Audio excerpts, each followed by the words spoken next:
I see dead people. Here's Johnny. Stop. We have such sights to show you. Bring the motherfucking ruckus. Fuck you too. All right, first word that pops your head right now, no matter what context, go. GRIMBUS. Fuck. We're I back. literally just talked about not peeking, and you immediately made me fucking peek. No, it's GRIMBUS, isn't it? It's not GRIMBUS. It is Grimpus, but I don't care. I think the idea that the name just keeps fucking changing. The idea that the name will keep changing as the demon's power bewilders the humans, you know? Yeah, we're here for GRIMBUS 2. GRIMBUS is home. God. All right. Okay. You know that you're very funny, right? Like allow me to stroke your ego for just a second. Yes. That's what you're here for, after all, right? Let me just tell you, you know that you're funny, right? I try. That's normally not something you want to admit when it comes to being funny, but I do. I make an attempt. No, it's okay. Like honestly, you have to be a little bit egotistical to be like actually funny. Very few people are unintentionally actually funny, and they're the funniest people that exist. But it's such a rare breed. They need to be like protected, and no one has to tell them that they're funny, because the moment they find out that people are laughing along with them, like it's a Tommy Wiseau effect. He could only make the room under the guise of he didn't know that people were laughing at him, and then the moment he realized that people were laughing at him, he was like, "Nah, I don't like this anymore. You hurt my feelings." Not even he like tried to lean into it, but it's just not as good when once you have that knowledge. Well, after you know what I mean? after the initial butthurtedness, he was like, "No, wait, people like me for this," and then he milked the shit out of it. Yeah, you are correct. But like I said, a rare breed, and they're the best. So you can't tell them. I still send people your videos and your channel and stuff just to be like, look at this fucking legend. I'm glad. I still like very, very occasionally, because I haven't put out something in a long time, but I will still get random people who sub, and I'm just wondering, I'm like, have you looked? Like, what are you subbing for? Nothing has come out in the last like 2 years, man. It's the anticipation, the hope. Optimistic. I love you're keeping us. I didn't want to get into it because I know the life of the artist is difficult and full of turbulence, but I know, there's something there that I truly enjoy about watching your stuff, and I like to share it with people just because I don't think there's anything else quite like it on the internet, and it scratches that itch for being just smart and just stupid enough for me to like casually watch or even just have on in the background and laugh at. I've been heartened that no one's seen, like, I haven't seen a ton of people who have done the same thing. And I kind of figured after like a couple years of not doing it that like I would have just been surpassed by somebody else. And there's like a lot of people who are technically like a lot better at production, but I don't think anyone is putting out the same kind of thing. Which does make me want to like go back and continue to do it. Well, no, you're hitting a niche for sure. You're definitely hitting your own niche, and that's not to say, anything about your production quality at all. What I was going to say, it's not bad. I'm just saying, like, there's some people out there that are like, they're doing some crazy work. Well, that's actually what I was actually gonna lead into a guy I was gonna give a shout out because I recently watched some of the stuff on his channel. Dude's name is Bisley, Bizly, and then his channel is just called Bisley Channel, literally as it sounds, Bizly channel. And he covered one of my favorite video games a month ago, BioShock. And the entire whole series or just the first game? Just the first game. And it's a 50-minute breakdown of the plot for the entire game and kind of the experience of playing it and kind of, background facts and like little notes here or there.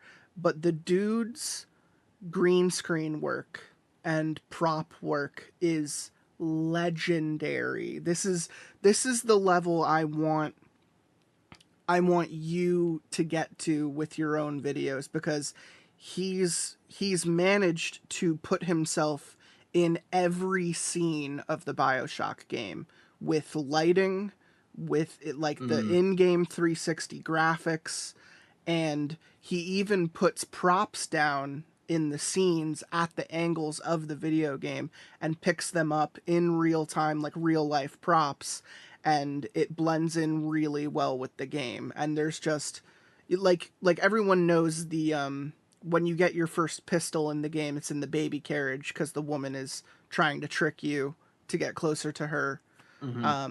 And when you get there, she pulls the pistol on you, and you realize that there's nothing in the baby carriage except a gun. And he actually filmed in-game, in-engine, the angle at which someone can walk by, look at the carriage, and pick up the gun. And he actually put a prop gun down, on some type of elevated surface in his studio. And it carries over so that when he picks up the gun, it looks like he's picking up like an in-engine, in-game gun a little bit. And it's just really well done. And even, as he kind of walks throughout all of Rapture, giving you this fucking tour, the lighting, his ability to just put a simple like layer over his recording in front of the green screen and just tint it right enough to match the background of, I don't know, the pink and purple of Xander Cohen's bunny lair, or like the greens and blues of walking through one of the water tubes throughout Rapture. And it's just really well done. Even when he's standing in front of like the Adam and Eve, like Little Sisters, like store where you can get plasmids, he had like a pink light like reflecting off of him. And it's just, it was so well done. And I know he has help from an actual editor, and that he doesn't do it all in-house himself, which, hats off to the people that can do that, like you. Compositing is tough, and Compositing it's one is of the fucking tough, man. I've done very little of it in my life, and the little that I've done, I've said this is fucking time consuming. And I know that this is not a podcast about video production, but I will say that like I think a lot of people, when people notice that VFX don't look right, so much of it, like I want to say 80% of the time, it's just because it hasn't been composited perfect. Oh no, right? Like I 100% agree with you. Like the tracking is there, the VFX look great, but if it's not, like if they've missed like subtle bits of lighting, or they haven't like tried to fake enough of it during the compositing process, it just like you notice that the colors are a little bit off. It's like a little bit unsaturated, or like sharpness, the contrast feathering, level doesn't just like everything. It's a whole thing. It's tough. Which is why I take my hat off to you when I say that like your channel is genuinely entertaining, and you exhibit the same technical know-how that I like about this dude. This dude just takes it to, I think, a whole new crazy level. I mean, he's using all of these angles from in-engine, some type of 3D camera manipulation, recording software to kind of put himself anywhere from any perspective in any angle to make it look best. But even when he does a full body panning shot with him like walking in the background of a scene, I was just like, damn, this is the shit I told Ramses about. This is exactly exactly the shot that I was talking about, where it's like, if he can make himself look smaller in a bigger scene and then show the emptiness, around him as it like pans from left to right with him walking in the background, I'm like, this is the chef's kiss of what I'm feeling. So yeah, I shot the whole, because the thing is, I already have the whole void thing shot, but I had to shoot it in pretty cramped quarters. Yeah. And so I literally couldn't walk even like a step left or right without going out of frame. Oh yeah. No, I remember you telling me. And so I was like, man, because I also wanted to do all those things. And then the moment I like actually set up all the lighting and stuff, I was like, I actually just can't move. So I'm just going to do it from here, and then we'll do it live. And there's a bunch of, stuff that actually nobody has seen yet. There's a bunch of like live action segments that take place in like not green screen environments. No, I remember some from the second episode, like laying in the forest under the Well, bridge. there's that. There's like that whole vignette, but like there's other stuff too that just happens out in other places, and I just have not. No one would know because I've never published those episodes, and I haven't edited. But it does exist. It's out there. Will it exist publicly at some point? Maybe. I will say, I just got a different job, and the nature of the different job means that I might actually have a decent amount more time to be working on. And projects on my computer. Have you ever thought? Do you have more space now? What do you mean? Just like mentally? No, I mean physically. Like, do you have more space now? Have you ever thought about going back and actually doing more shots? It would be tough, only because I would have to cut my hair and shave my beard. Oh, okay. But I do have a lot more space now. The basement that I'm in is a lot bigger than the office that I was in when I was living in Georgia. So like this is I could definitely do more in this space, but I would have to like make yourself look that way. Yeah, I would have to I would have, I think, noticeably aged. But that's not a terrible thing. No, especially not for a shot where you want it to look like you're far away. You'd certainly be able to get away with not, making yourself look blurred or making yourself look distant. I don't mean to get into it or to derail or anything. It's just this is a platform where I am constantly shouting out people and people I enjoy, and it's one thing to just be like, oh, Bisley channel did something really cool that I want to talk about, and it's another thing to have someone on the show that I know that is super creative and has their own channel and does their own thing that I also want to sit here and just be like, look at this person, look at what he's done. He's done some fun stuff. Go subscribe, go give him some views. Keep that train rolling, because he deserves to be much more popular than he is. And even then, he is still very good at what he does and just deserves that attention and that spotlight. So I will happily give you a shout out no matter how many episodes you do or do not record with me on this show. I will say the one thing that you should look forward to for whenever the hell episode 3 comes out is that I now have a synthesizer, and I plan on doing most of the music on the synth because it's just like very fun, and you can make a lot of very like 80s sounding movie soundtracks very quickly. Oh yeah. That's fun. Which I always love. I love those like really like brooding John Carpenter pads, John Carpenter stuff. Yeah, exactly. He knew how to do it back then, and he still got it now. Oh, it's so good. So good. Nice. All right. Yeah, no, speaking of John Carpenter, that fucker needs to put his money where his mouth is, because he keeps talking about doing things and wanting to do things, and then it's just fucking crickets for years. Like, I heard someone found, I think it was Campbell's, the Frozen Hell manuscript for Who Goes There, the original Thing from Outer Space. The Thing is, if you don't know this already, The Thing is my favorite John Carpenter film, and it might as well be my favorite horror film ever made. And I know someone found the Frozen Hell manuscript for one of the edits of the original story, and I remember John Carpenter, immediately coming out and saying like, oh yeah, I've had the chance to read that, and it's given me some ideas. I really want to come back and do another Thing movie, and I'm thinking of even contacting Kurt Russell. And I'm just like, fuck off.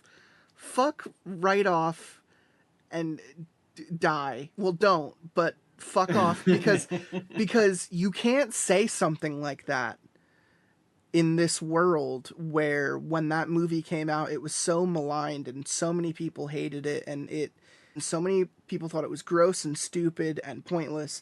And then it took like 10 to 20 years of just underground movement of people saying like, no, this might even be one of the smartest, one of the most technical, one of the most gorgeous horror films, sci-fi films ever made.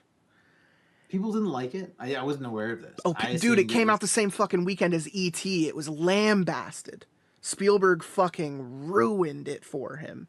Huh. Ebert literally said it was a gross out like but fucking vomit bucket movie. Like I mean, it is gross. There's a lot it of it is that is gross, but it's absolutely vile. beautiful. It's beautiful in its grossness. It is. Yeah, no, It's awesome. unhinged in its ability to make your skin crawl, to make you literally horrified, and mentally terrified about the prospects of what's happening around these characters. It is, and I don't know if you do know this. So I'm just bringing in more, in-universe recording knowledge here at this point. I get together a group of guys every year, and we rent out an Airbnb, and I made this game that we play in person in a large house, like a 5-bedroom house, where we draw characters from literal cards that I have made, and I made items and props and weapons and stuff, and we literally play like a live action like Among Us version of the thing, and all the characters are based off of the characters from the movies and stuff. That sounds sick. Yeah, that sounds really cool. I tend to do it. I tend to do it like every year for my birthday because I think it's the most fun thing I've ever made, and everyone who's played it constantly comes back and asks me to do it more than once a year, but it just costs so much money to like rent an Airbnb for like 10 to 16 people. So I asked them to chip in naturally. I can't fund the entire thing on my own, but Sure, it's your birthday, man. yeah, it's my birthday and I'm the one who ends up paying for it. But no, it's the stories we've told on the show, the amount of people who've been on this show who come and, after we do it, come back and talk about like their favorite things that have happened on the show. It's great to see this just like light in their eyes where they're just recounting like, walking through this dark house, flashlight in hand, someone creeping up behind you and you're not sure if you could trust them or not. And you get into this kind of Mexican standoff of trying to go and complete one of your tasks, while you're playing this game, while these other people around you are also trying to mind their own business, but someone in that group is going around infecting other people, trying not to get caught. And it's really fun. And I have a lot of people on the show who have played it and some people who haven't that want to.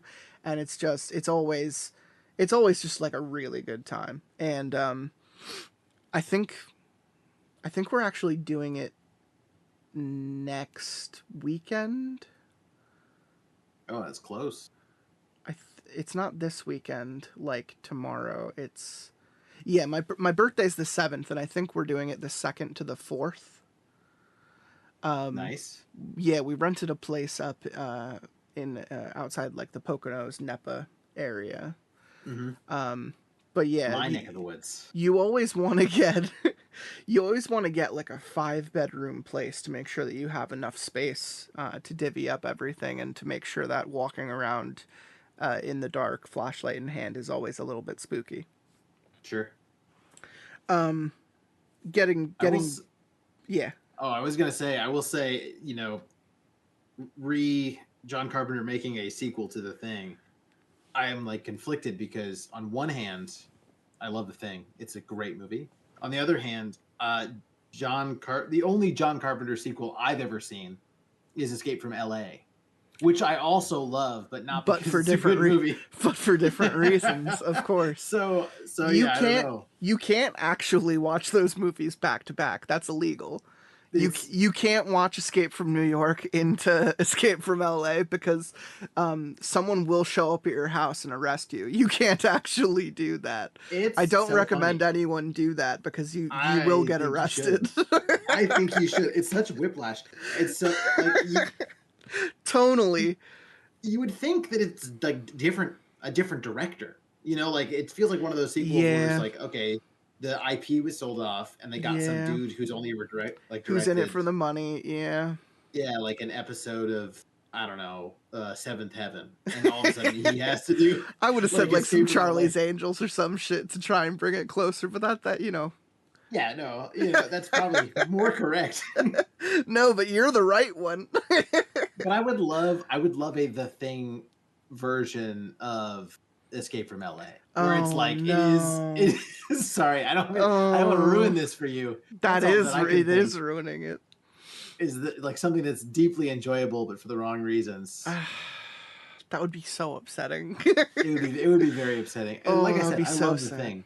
I'm not like a horror person. If I had to choose a list of my favorite horror films, The Thing would be top 3. Yeah, there's this part of me with John Carpenter where like I'm always excited to hear what he's working on and what he's like behind or even producing. Right. And then there's always that part of me that's just like, yeah, but like the last like 6 movies he's done have all been really bad. Sure. And I don't know if at this point he just lost it or if it's a budget thing. Because I will almost always blame it on studio and budget before I blame it on a director. Because, like, let's be Yeah. honest, you know, let's look at major studios right now and try not to cry about how much they just fucking kill these projects sometimes. But, like, you hear someone like Carpenter come out of the woodwork, I don't know, as early as, like, fucking 2016 and say something along the lines of, "Oh yeah, I play horror games all the time. I love playing horror games. I love this game I got into recently called Dead Space.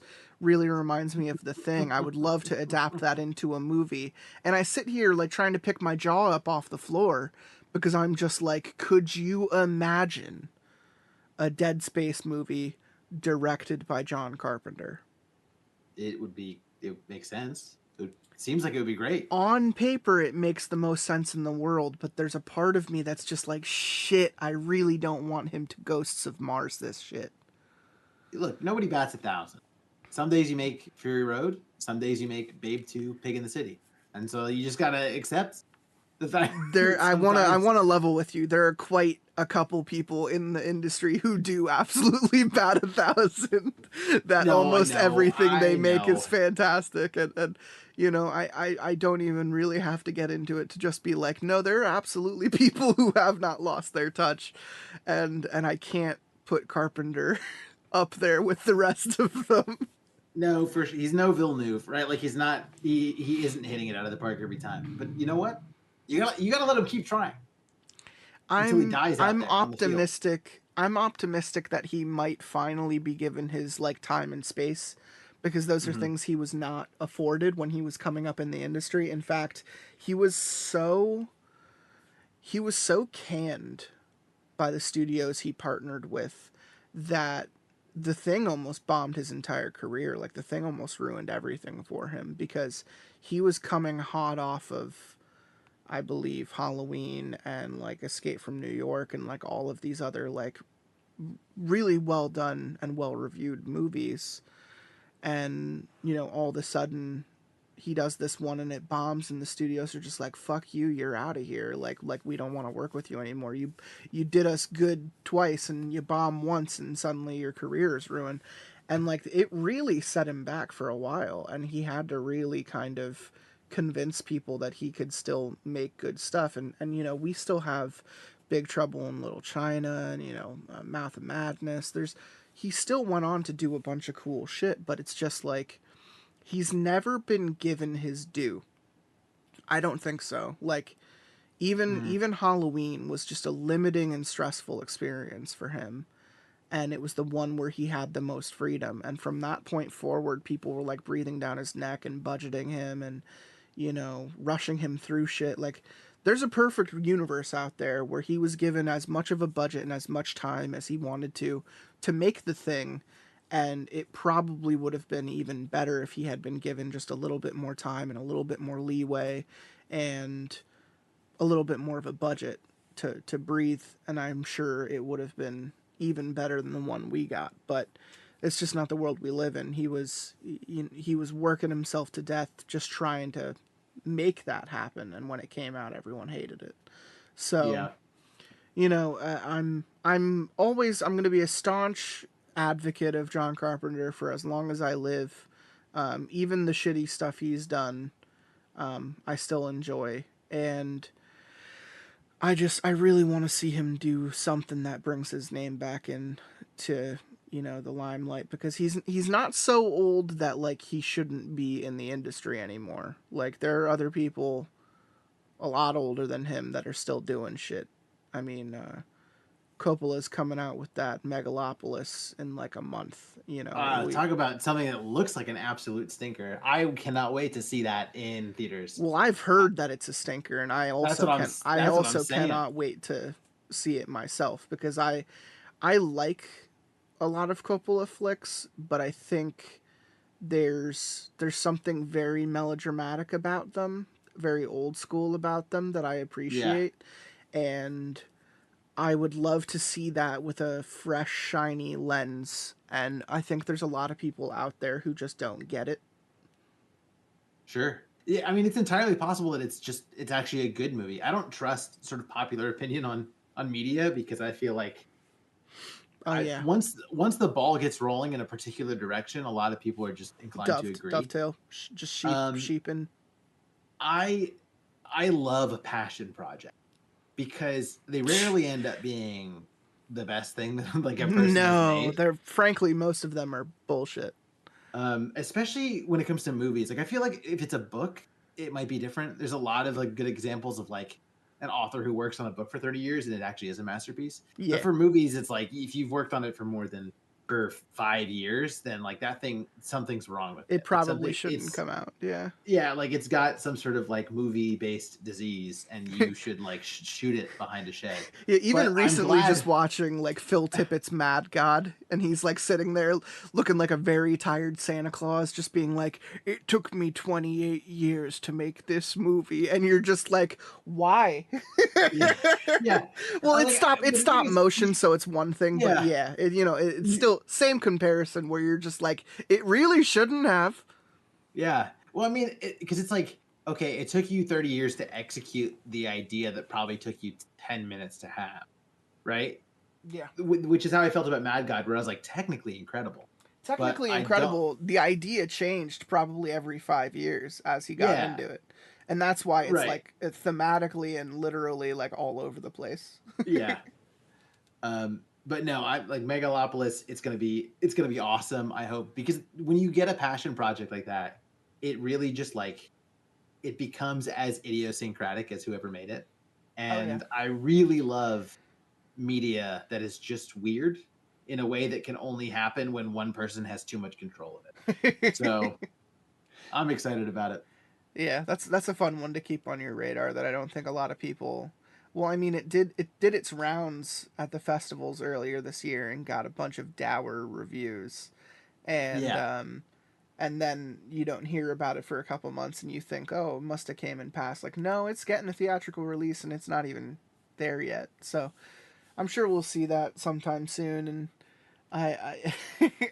you're probably gonna be the first person I message just to be like, hey, did you see this shit yet?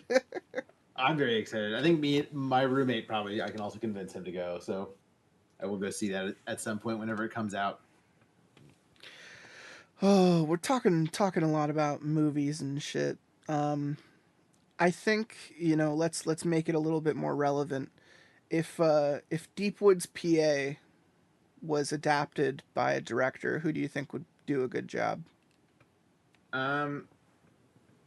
Maybe it's just because it's Pennsylvania and we talked about it in the last episode, but my mind is immediately going Shyamalan.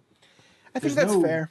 I think that's great fair, twist honestly. In it, right? But he's, not all. No, but he's a master with suspense, and there's certainly a large element of that here. I mean, I even just recently watched his daughter's first flick, which is based off of a book. The one that just came out, I want to say a month or two ago, called The Watchers. I'm not going to say it's the best thing ever made, but it certainly wasn't the stinkiest thing I've ever seen. But fun little twist about halfway through, but the movie keeps on going, and you're wondering where it's going to go to, and it's a little predictable, but I enjoyed it for the most part. Even seeing her kind of adapt something like this would kind of be in her wheelhouse, because you could tell that her dad is, riding passenger, riding shotgun, telling her how to do things. And there was certainly a fun element of watching that movie, knowing that his eyes were on it pretty much the entire time. It's always fun when you see someone, produce on such a level where they're hands on about it. For sure. And I also think that with Shyamalan, he's done enough stuff like in the woods too. The only other like horror director, I mean, obviously there are a number of directors that like work in the woods because I feel it's a big genre of horror at this point. Yeah. But I would either say Shyamalan or Eggers because I feel like people love The Witch. I never watched it, but I hear it's very good. Oh, Eggers stuff is great. Eggers stuff seen The is Lighthouse. Great. Lighthouse. That's incredible. Lighthouse is fun. I think Northman is the best thing he's made. I know there's a lot of people out there who will say The Witch was captivating. I'm gonna say Northman was like what I want all of those types of movies to be. I haven't seen that either. But again, in the woods. Ooh, so I think good. Something about these woods. The big statue doesn't seem to really be in his wheelhouse, but whatever. No, in his next one, he's redoing Nosferatu, which also looks phenomenal. Yeah. So, yeah, he's another person who he captures this kind of charm when it comes to keeping things like really personal and keeping his shots really tight and really kind of, I don't know, like just there's almost like a claustrophobic sense to how he works, and I think that I agree that would be like a really nice eye for how he shoots. Definitely some of the dialogue of two people walking through a forest, walking through and closed space, going down into a basement to see some freaky fucking statue. There's definitely something about the tightness and the claustrophobia of shooting a scene like that would be optimal for someone like him. All the dialogue would have to go, but we could keep the plot point. At least in the first portion lots of staring at crazy things. I even just saw Oz Perkins' new movie Long Legs. What personally wasn't a huge fan, but even he's done very tight, very intimate horror movies like that. Like Black Coat's Daughter is one of the most whispery horror movies I've ever seen. Just one of the most whispercore horror I've ever seen, where it's just like, what do they say? Like, you have to watch with captions on because it's almost no talking, and then when there is talking, you're like, what the fuck are they saying? Because they're like two like college kids whispering down a fucking dorm hallway from like 20 feet away, and you're just like, what the fuck? I'm not going to recommend anyone to see Long Legs, but I would say that director has a fun eye for stuff like that. He did the remake of Hansel and Gretel called Gretel and Hansel that came out a couple years ago too. Oh, same guy? Yeah, same guy. I see. Anywho, getting into Deepwoods, PA again. Expectation was for the return of GRIMBUS Prime. I mean the second part. Saint Grimble. Saint Grimbo the Reckoner. The second part's called Return to Deepwoods, PA. So yeah. I do think right off the bat, I do think he's coming back. Right off the bat, Return of Grimbo. I mean, besides that, I don't know. My suspicion last time was that we're just going to get a lot of backstory, and I'm going to stand with that. Grimple 2 Unchained. Yeah, I think it's Grimple 2 Origins, and I think the third one's probably Grimple 3 Grimpus Unchained. He's gonna go nuts now that we'll find out what his powers are definitively and how he got them in this story, and then in the third one, definitively, he's gonna go nuts with his powers, and somebody's gonna defeat him using the knowledge they gained from the second story. This is sort of how I would imagine it's gonna. Grimple knocked out of the basement. Out of the basement into the fire. And I only suspect this because it feels like the laziest way to structure your story.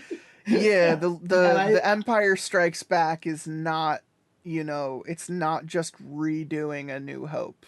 It's not just throwing all of our characters back into the same exact plot. No, that's Return of the Jedi. I was gonna say that's episode 7. Yep, that's episode 7. 6, but you're fine. Well, also 7. Yeah, 5, also but Force also Awakens. 7. See, the plot for Return of the Jedi was, how do we conclude this story? Well, let's just do another Death Star. Let's do it again. It's not even done yet. Yeah, that is a the funny, world finds out that they're trying to do it again, and this time while they're making it, they say,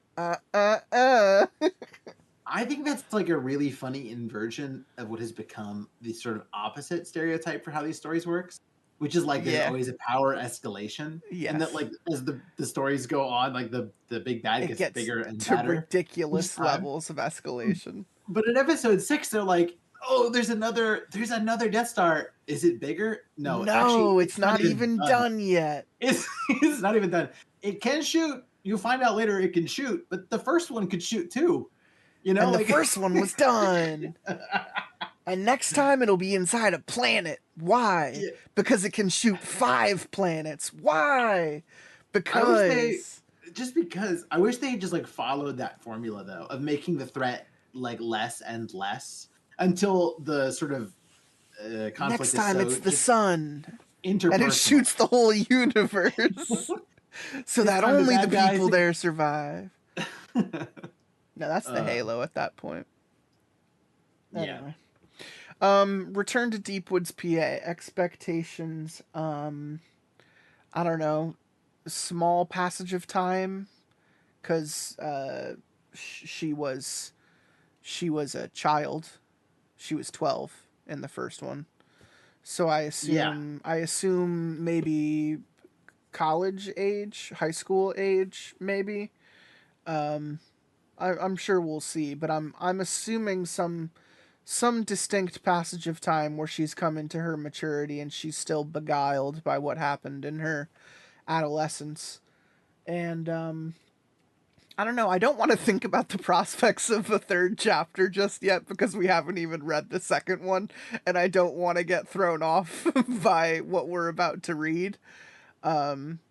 But I can only assume that the Return to Deepwoods, PA is not going to be great. For the characters, I mean. No. For us, it'll be fine. I'm sure it'll be just as fine as the first part. I think so, too. I think I'm counting on 2 deaths. Well, I guess, you know... I don't even know if we can confirm that there were any in the first one, because we just had a lot of vague disappearances. Yeah. Yeah, do you count a town got Roanoke? No. As death? No, because horror is about what's in front of you. Terror is about like the possibility of what might happen to you. Sure. And then like, I guess also like, you know, if it's not on screen, if the death doesn't happen in front of you, they're not dead. I mean, I hate that rule. Because I think that, like, ultimately your mind is your greatest weapon in a horror movie, and it's the things that you don't see that should be the most horrifying. Sure. But, like, you are right. In a literal sense, when it comes down to, like, the written word on the page, if I'm not hearing that what's-his-dick is dead, then I'm going to assume he's alive. Yeah. I mean, writers are a fickle and terrible people. I know, because I'm one of them. and they will very and so are you. Like, well, I never showed him getting his head chopped off, so here he is again. Or in the case of like Wolfenstein, he got his head chopped off. Yeah. We can just put it back on. The character's name was Jamie, and I believe the main character's name was Kate or Katie. Yes. But I don't know. Is Jamie dead, or is that the point of her coming back to see what happened to what she unleashed on the town, or what they unleashed on the town more specifically? I don't know. There was a lot of weirdness with how the last chapter ends, just kind of vagueness about, like, I don't know if the town's around anymore. Whenever you Google it, it don't come up no more, and nothing else related to it does. And then my paper that I hung on my ceiling, like a bad poster of early 2000s Justin Timberlake suddenly went blank. Yeah, you're supposed to hang like a sex mirror or something above your bed. Yeah, not sex mirror. Like 12-year-old sex mirror. Well, no, not when you're 12, but you know, like I just think of things you hang above the bed, and it's not a police report, usually, at least. Yeah, I don't know. I kind of feel like they all just got sort of like Thanos snapped, for lack of a better term. Like I think they all just sort of disappeared. But maybe just the memory of them is. I would personally hate for that to be the truth. I think there's a part of me that wants it to be visceral and gross. I want it to be that this demon showed up and consumed these people so literally that, like, a bunch of other people showed up to the town one day and saw that everyone was missing and had no choice but to bulldoze the entire fucking district. Sure. Maybe. We'll see. I think I guarantee you the writer is not going to have enough restraint to leave those questions unanswered. Let's follow our track record and see where it pays off. And yes, no, I agree with you. All right. So it's like a clean 30 pages. All right. Just 1 second. So 15 and 15. I'll stop reading at 40. Well, I was actually going to ask, do you want to start again, or do you want me to start? I can start. Okay, you could start. Totally. Sounds good to me. Return to Deepwoods. Are you ready? I am more than ready. Is the listener ready? Return to Deepwoods, PA. Harrisburg is an antiquated yet charming Pennsylvanian town on the Susquehanna River with roots reaching back into the 18th century.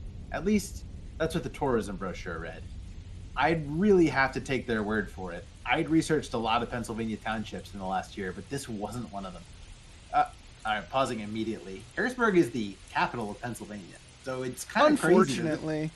Kind of crazy this person is like, Harrisburg, what the fuck is that? I mean, no. Let's be honest. Having grown up in Pennsylvania our entire life, well, no, I have, and that's why I want to say, having grown up in Pennsylvania, having lived here a majority of my life, Harrisburg sucks, and you could have picked almost any other city to be the main city of Pennsylvania, and it would have made 10 times more sense. Yeah, Philly, Pittsburgh. Harrisburg is literally a truck stop. But yeah, I've only ever seen Harrisburg from a distance, and it looks like it's there. That's about as much as I can say. If musical artists like Billy Joel have sung about Allentown, and Max Bemis has sung about Bethlehem, and we have Philadelphia, and we have Pittsburgh, why the fuck is Harrisburg so important? I don't know. It's kind of in the middle, I guess. I'd rather have Hershey. Anyway. I'd rather have Scranton. I'd rather have The Office define our state. I handed the brochure back to the tall, red-faced girl behind the hotel desk.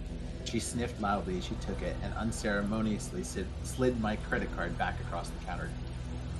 Thanks, I muttered. The girl dropped a brass key on the counter, which I eyed with suspicion. Why? I hadn't seen a hotel with actual brass keys since I was a kid. There you go. Question answered. I didn't know if it was my limited funds or Harrisburg's, quote, antiquated charm at work, but either way, it sent an involuntary shudder down my spine. Room 217, that's out. Ooh, my God. Room 217, checkouts at 10, the girl said, wiping her small, watery eyes with the back of her sleeve. Oh, cutting onions? I think she got allergies. Yeah, I picked up my luggage and shoved off to find my room. Eager to be done with it, I hadn't bothered to ask where to find room 217. When I finally located it on the other side of the building, I was exhausted and ready for whatever awaited me on the other side of the door. It wasn't as you'd suspect, dated, droll, and dusty. I took a... Okay. I'm not going to do this every paragraph, I swear. Droll means funny. It does not mean dull. I like when you interject with, like, bad writing. Sorry, it's a common misconception. People think that droll means, like, boring, but it means funny, like, legitimately humorous. So, it was, as you'd suspect, dated, droll, and dusty. I took a short shower and spread my maps out on the painfully flat yet somehow still lumpy hotel map. It was strange to be back in Pennsylvania after all these years. Honestly, I was just happy it was still here. I'd spent years trying to pretend I'd dreamed it all, trying to convince myself that I'd had a very vivid, psychotic breakdown, and I'd never actually been to Pennsylvania at all. I think everyone who lives in Pennsylvania feels the same exact way. It was just a nightmare, thank God. And I might have believed it too if it weren't for Jamie. He was as real to me as the face in the mirror. I couldn't have dreamed him up if I wanted to. And if he had been real, then so had everything else. The damned church, the demon, and the hell I'd brought down on Middlesbrough. How many more had died since then? I needed to see for myself. I needed to prove that I wasn't crazy, even if doing it, that I would have to face the consequences of my action. The death. I stared at my notes and topographical maps until my vision began to blur. I'd been researching and preparing for this trip for a year, and yet here I was, in Pennsylvania, still with no real direction. Same. I relate to that. Yeah, that's me. It had been 13 years since I'd stepped foot in this 25. state. Okay. Yep. And only for one of them had I considered coming back. I'd lived only half a life for the last decade, slowly suffocating under the heavy, pungent cloak of guilt. Usually I could escape it in Ambien-laced dreams or when I was utterly blackout drunk, which is an easy order to fill when you work at a bar. But a year ago, my tricks had abruptly stopped working, and it had been too long since I'd come up for air. I'd known it was time to go back. I spent an hour trying to find a comfortable position on the worn-out hotel mattress. When that failed, I picked up the maps again and studied their details, though I'd memorized them all. I suppose I was waiting for something to just click, some small detail I'd overlooked that would suddenly make all the difference. A clue as clear as daybreak that had been in front of me all along, but none came. And when I woke again, it was buried under a pile of legal pads and maps, and suffering a sore back. I showered again, not trusting the comforter, and reluctantly drank the motor oil that passed for breakfast blend coffee. I packed up my research, checked out of the hotel, sat in my car watching the sun slowly brighten the populated downtown area. At least the creature hadn't made its way here. This city had a population of around 50,000. But how many other cities with similar populations were gone to here? It wasn't something I wanted an answer to. So, this is me talking. Yes. How many small Pennsylvania towns do you think could just disappear before, like, before it's like national news that multiple towns have been completely erased? I think it's got to be like upwards of 4. I think you might get 4 before somebody noticed. I don't know. Like from where I've lived, there are so many boroughs and so many like little sections of like technical farmland that has its own city name, and when you drive through there, there's fucking nothing for like miles, and you're just like, why is this its own city? Why are there lines drawn, you know, literally between this and the city next to it? And it, you know, I don't care about township ordinances or any of the specifics of that.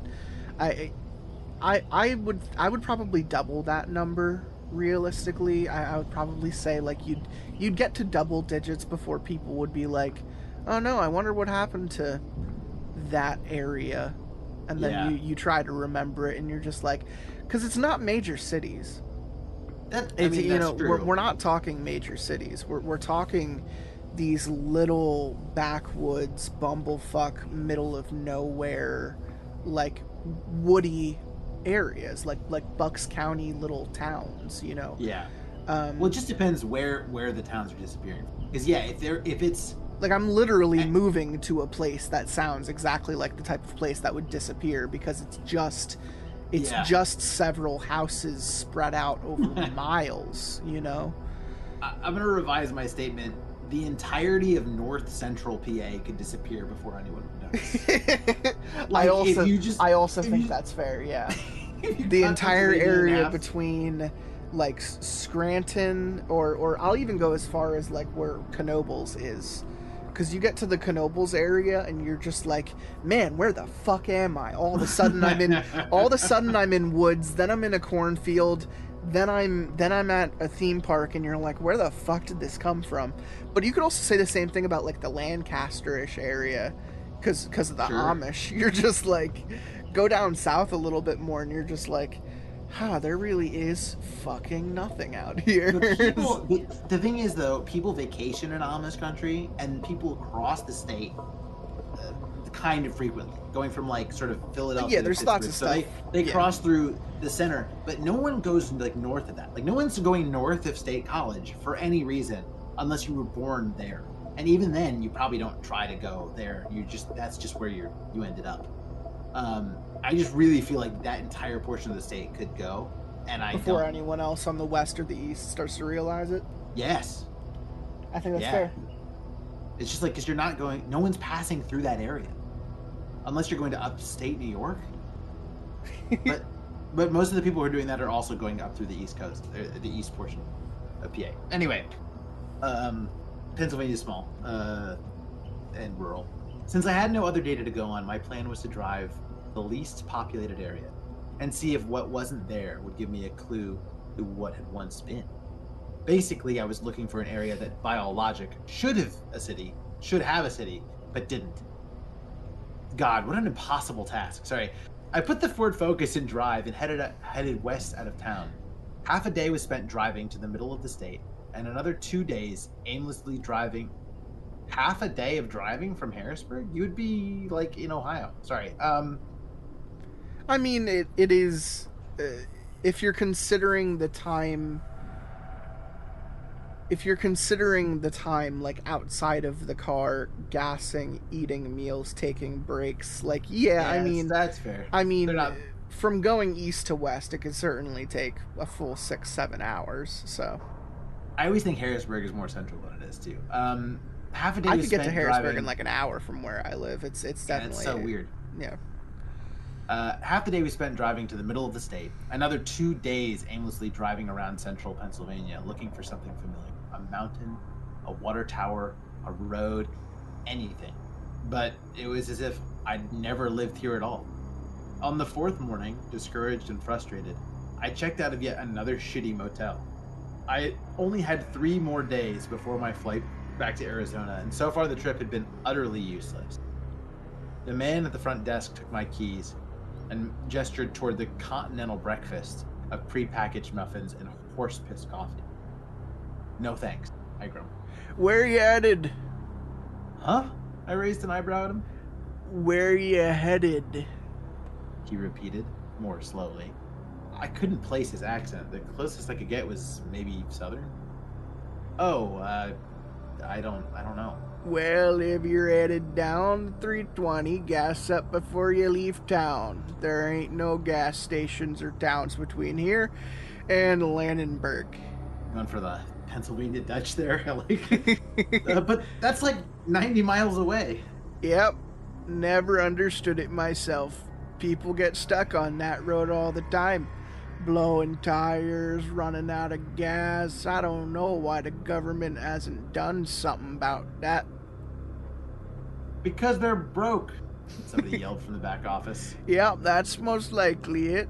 The state ain't got no money for it. I'll get gas before I go, I promised, and received an approving nod in return. Yes, approving nod. I love the disapproving nod. I hate getting those. Damn. I practically ran out the door. For days I'd been looking for the out of place, the not quite right, the bizarre, and this was, well, it was odd, at least, and it was all I had. I gassed up before I left town and followed the signs to the 320. As promised, it was nothing but dark asphalt for miles. No exits, rest stops, signs, or even mile markers. This was it. It just had to be. Spoken like somebody who's never driven through central PA. I feel like it's been... No, that's exactly what it is, and it has to be. They're like, what? Oh my God, there's nothing out here. There must have been something at some point. No, you're wrong, and there never will be. Since there was no one else on the road, I drove well under the speed limit, taking in every detail. Eventually, I began to notice that periodically there'd be a gap. Not in the foliage, but in the coloring. Every so often, a grove of trees would be duller, sicker. It was something you'd only notice if you were looking for it. So the creature, as I had taken to calling it, could technically give life in the process of filling in the hole of previous existence, but not very good life. The fauna in these spots was weaker, more dull, almost muted color.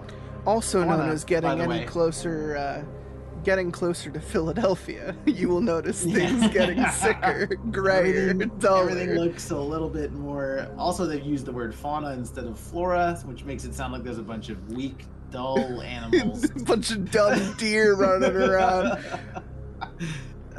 I continued noting these spots until I couldn't count them anymore. These had most likely been cities or homes of people with lives, families, future, all taken from them because of me. I felt the panic begin to claim the edges of my vision, and I quickly popped a Xanax. My panic attacks had become unbearable after Middlesboro. I suffered from them still. The edges of my vision got hazy, and I was able to relax a fraction. At some point, I processed the presence of the dilapidated railroad tracks running parallel to the road. And I had a giant PTSD paranoia attack for seeing railroad tracks for the first time in 13 years. Just, no, she popped a zany, man. She's fine. I'd noticed them early on, but my mind had hidden the significance of this until now. It may not have been tracks, but to me, it was a sign that I was on the right track, so to speak. The demon is just a country bumpkin, you know, just looking to hitch a ride. Yeah, I mean, his car broke down, and there's no gas station. So he's just been fucking wandering out there for, 12, 13 just years. thumbing it. I was close. I had to be. And if Lannenberg was still there, that meant the creature hadn't made it that far yet. I somehow knew, like I knew that I'd once lived somewhere off this road. The creature had been moving north, but it hadn't claimed Lannenberg. Why? Was it satiated? Had it left the area? Or was it just slow moving? Whatever the answer, I felt I'd learn it in Lannan. As I reached the outskirts of the city, I saw my first road sign since I'd merged onto the 320. Lannenberg, next 17 exits. Holy shit, that's a big city. 17 exits? I decided to take the exit that would get me into the heart of downtown Lannenberg, if there was one. I hadn't researched the city of Lannenberg either, thinking it was too far north to matter. And yet, here I was. The downtown area began to take shape off my right, the damned church had in the woods so long ago. But I didn't need spray paint to find my way anymore. I exited the highway and drove around the cityscape until I found a centrally located hotel that I could afford. I parked and keyed my bags out of the car, hoping they had vacancy. They did, I was told by the overly flirty college senior behind the front desk, slinging his guitar behind his back. Do you have Wi-Fi? I asked as he handed me the key card. We do, but there's $10 a day charge for the password. Damn. I was on an extremely tight budget. But I can give it to you for free if... He let his voice trail off, suggestive. If what? I raised a skeptical eyebrow at him. If you let me write a song about you. He righted my credit card receipt so he could read it. Caitlin. I sighed. Oh, okay. Yeah, fine. At this point, there wasn't much I'd say no to. I was going on 4 days of restless sleep. He eagerly gave me the password and I retired to my room. First floor, thankfully. I took out my shitty laptop, connected to the hotel's equally shitty Wi-Fi, and pulled up the Wikipedia page for Lannenberg.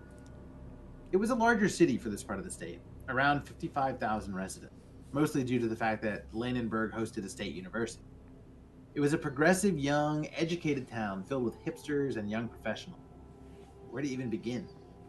I threw my notes, my phone, and my GPS in my backpack and decided to start with the front desk of the motel. Much to my own dread. The college kid who'd checked me in was strumming chords on his guitar and humming softly. Excuse me? He looked up at me and winked. You're pretty eager, foxy lady, and I like that. But songs take time to write, even for the most talented. Yeah, actually, I was just wondering where I can find the universe. I interrupted, suppressing an eye roll. Mama, this whole city is a campus. I mean, where do you want to go? You a new student? I'll show you around. I get off in... No, I'd like to find the.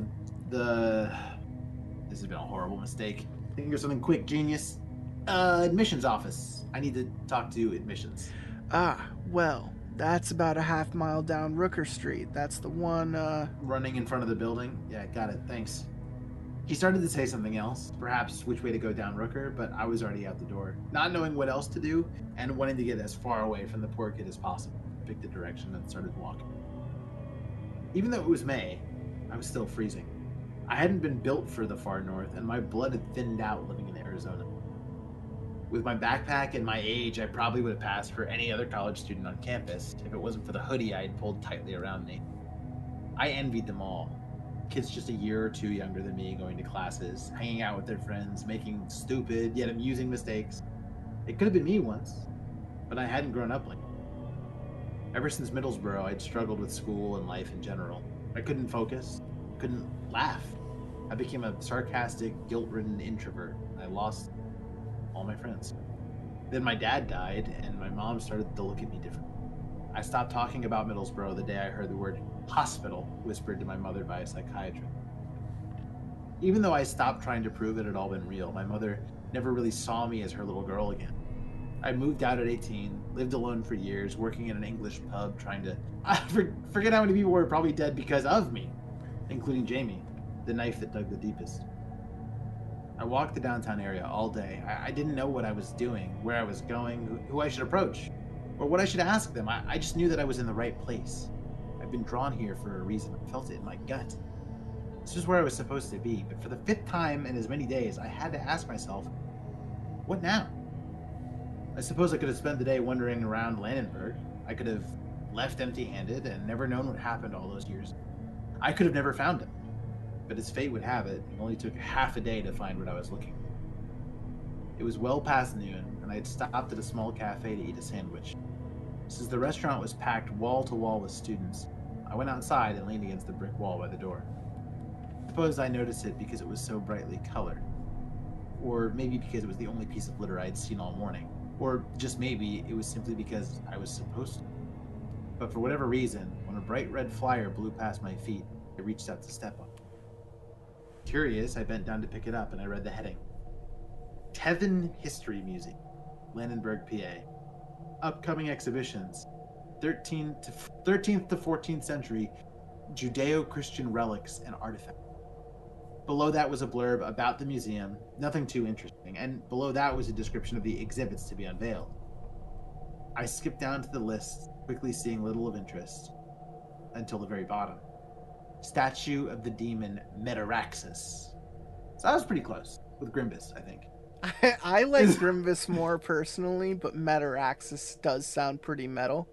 Yeah, Metar I sounds awesome. But I'm just letting you know from now on I am just gonna read GRIMBUS whenever it says Metar I. Yeah, I like that. In the text, my mouth fell open. It was too much of a coincidence. Nothing to be ignored. I checked the date on the flyer. May 2nd, 2014, 3 weeks ago. I threw the rest of my sandwich in the trash and took off. I'd seen the museum that morning and I knew exactly where to find it. It was only 3 blocks away and I got there in under 5 minutes. Flew up the building steps, stumbled straight to the cashier window. Student ID, please. The old man said flatly. I'm not a student. Well, you look like a student. How much? $11. I was gladly willing to pay. I didn't stop to grab a map, instead joining a tour group already in progress. The museum, I could tell, was a veritable labyrinth, and I certainly didn't want to get lost. Not in here, not with that thing. If indeed it really was what I had half hoped, half dreaded it would be. It took the longest 20 minutes of my life, but we finally came to the room I'd been waiting for. Now, behind this door is our newest exhibition on ancient Judeo-Christian artifacts.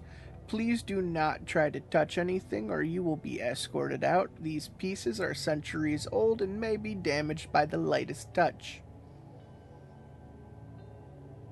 If you have behind that door what I suspect you do, then I highly doubt it. Also, please no flash photography. My heart beat 1,000,000 times a minute. The docent opened the double doors and my group was shoveled in. I lingered toward the back, letting everyone go in front of me. I'd come thousands of miles, done months of research. find that statue, prove that I wasn't insane. Yet, when the time came to possibly face my nightmare, I was hesitant. Finally, I was the last, and the docent had to wave me in with a polite but impatient hand. There were about 100 things in that room. All sorts of things, really. Sculptures, paintings, pottery, even other statues. But I only had eyes for the thing in the middle. Oh, she's in love with GRIMBUS. It was larger than I remembered. Not the 12 feet I had guessed. It was actually closer to 20. But every detail of its face and body was exactly as I'd remembered, though it was positioned differently now. In the church all those years ago, it had seemed as if it was standing, waiting, yet content.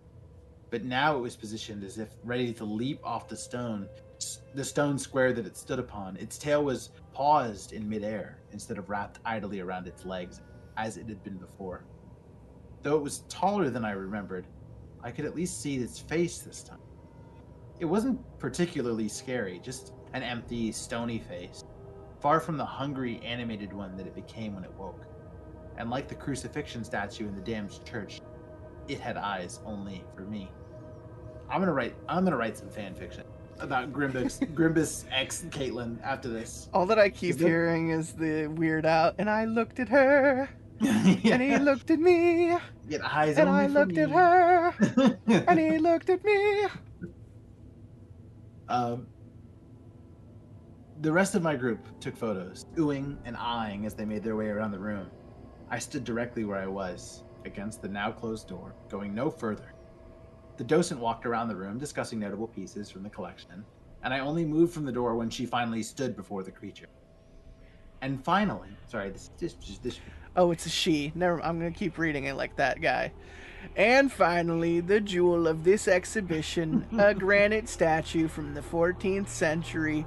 This is a representation of Metar I, a lesser-known demon of Christian mythology. It is unique in its size as well as its crisp detail, especially for something so old. Our conservationists are unable to discover its place of origin or creator. I edged closer and closer to the red velvet rope. Its eyes followed my every step. I had to groan when he said edged. Yeah, I edged. The room seemed to grow hotter. Oh. The docent moved to the side so people could get pictures in front of the statue. Though I couldn't blame them, I barely kept from yelling. This was madness. Madness. The stone platform on which the demon stood was covered in red velvet, which pooled at the creature's feet. It hid the words inscribed in the front of the granite stand that Jamie and I couldn't read those many years ago. The docent droned on about nothing, and I read the description plaque. 14th century representation of the demon GRIMBUS. Artist unknown. No shit. And then I saw what I didn't know I'd been looking for. The triangle. The symbols I would never forget, etched into the doors of the damned church. And once I found one, I found another and another. There were half a dozen of them. So that's how they're doing it. They, whoever they were, had placed wards all around the base of the creature's stand.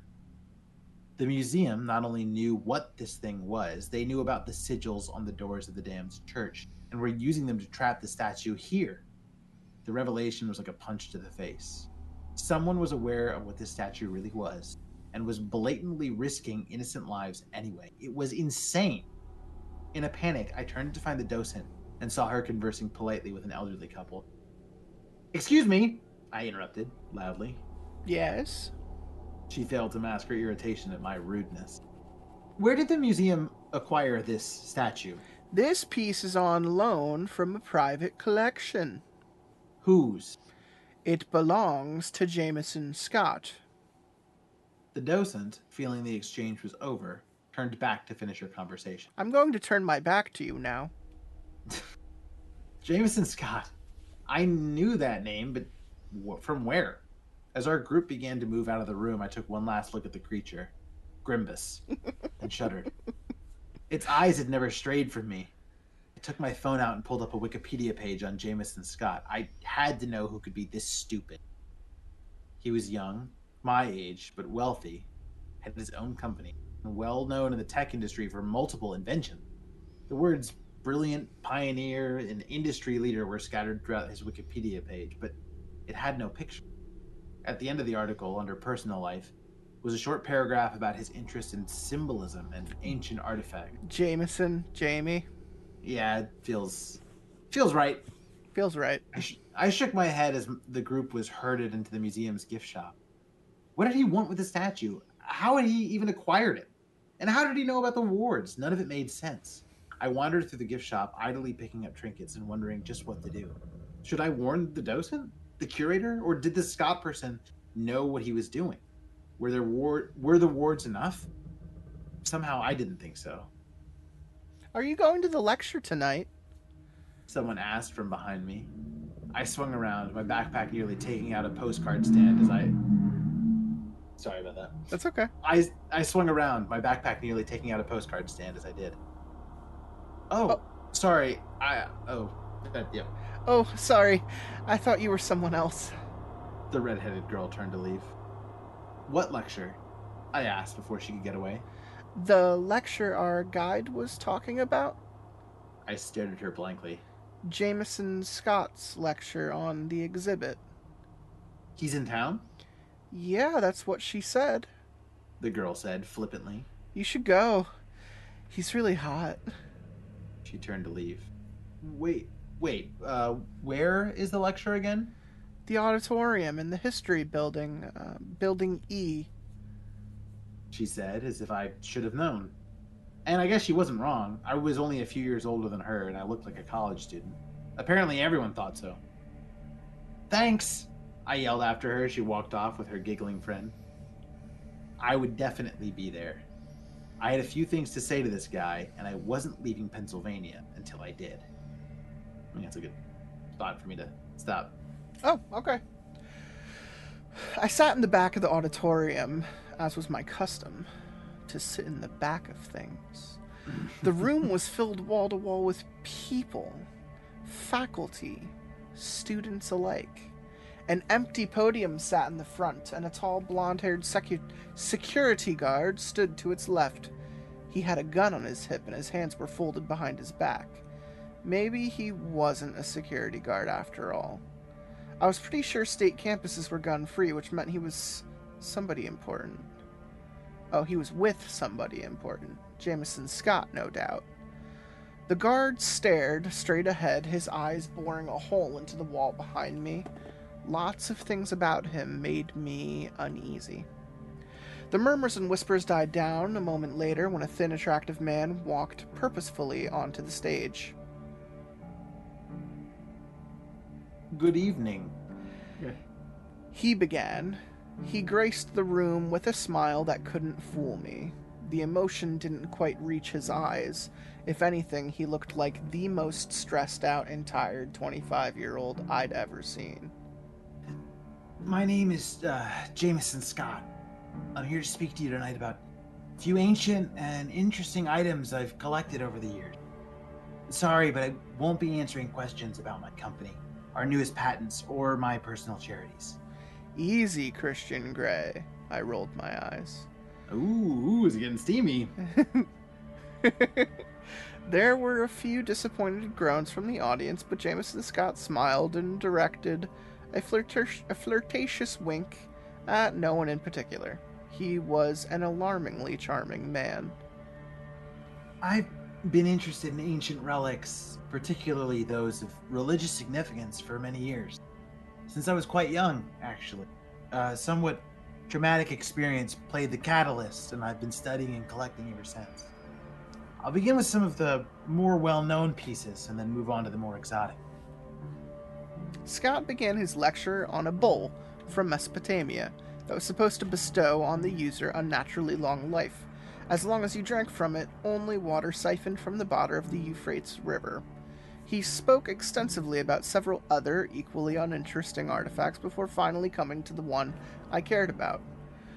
Grimblenacht, the statue. Please, study this photo for a minute. Scott clicked to the next slide in his sideshow, and the demon statue appeared against a blood-red background. Grimble, as opposing and terrifying as it was in real life, A blanket of heavy, uncomfortable air descended on the room as people averted their eyes from the screen and mumbled uncertainly. I didn't take my eyes off of it.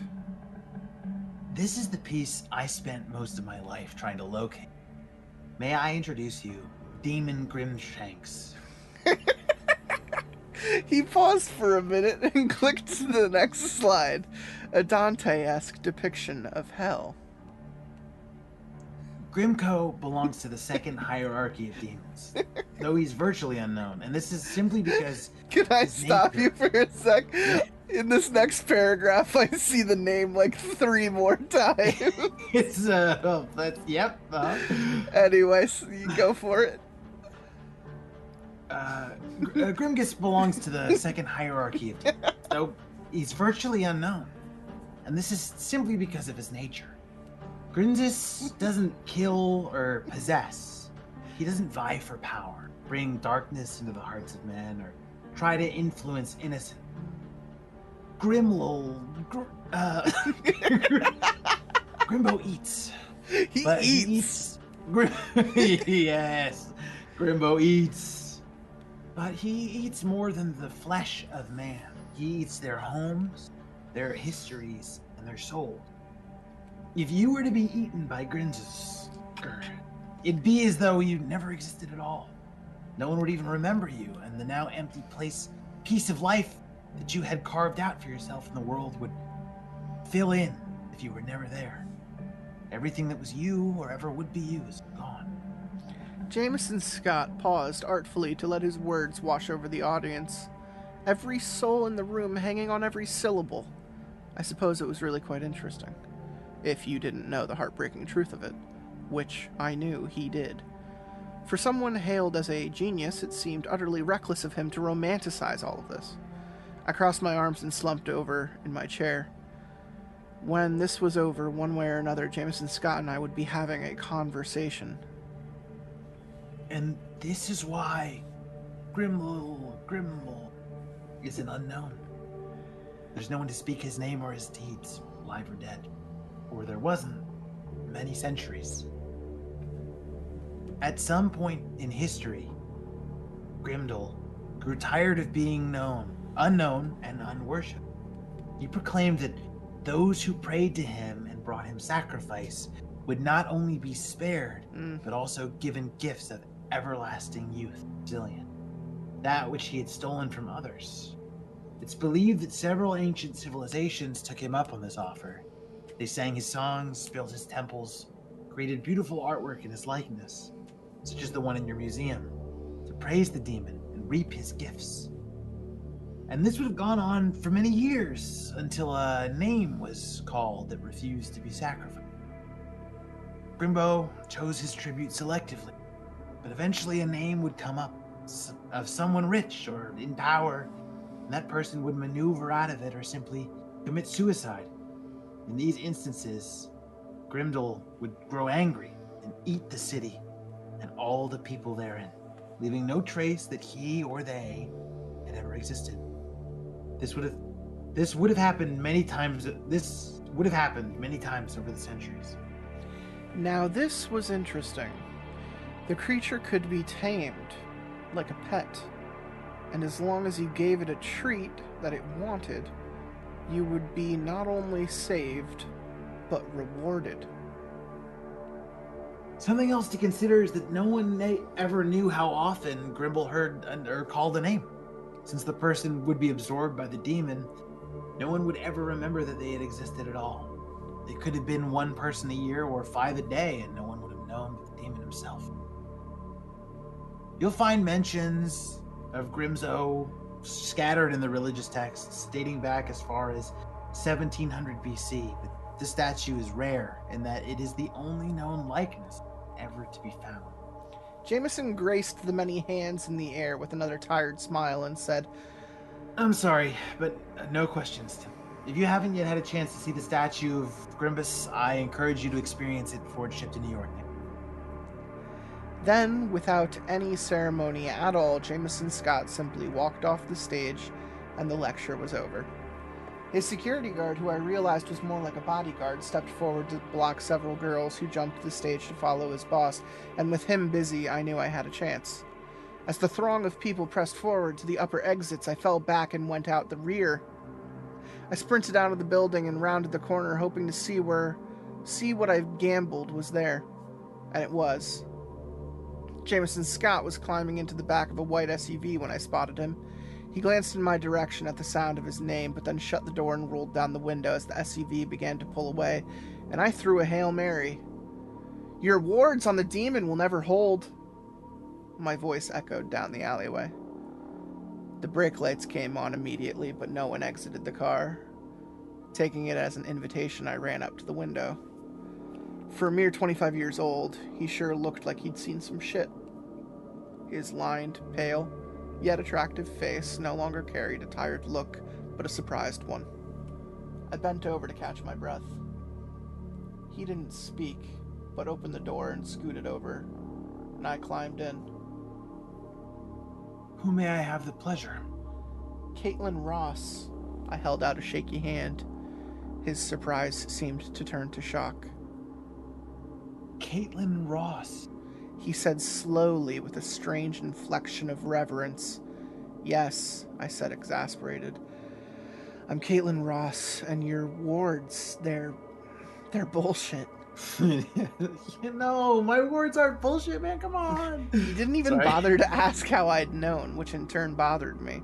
He simply tapped the seat in front of him, and his driver let go of the brake. Those wards have held for 6 years, Miss Ross. I assure you, they'll hold. You have no idea what you're dealing with here.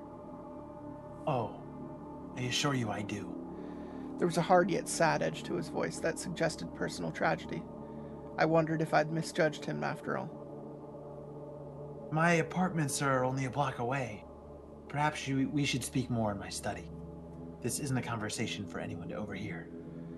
I noted the finality in his voice, and nodding, sat back in the seat. As long as I got to say what I'd come to say, I didn't care where we went. We were let off at the corner where several men in his personal detail were already waiting. Scott escorted me to a private entrance in his private elevator with only one button marked Penthouse.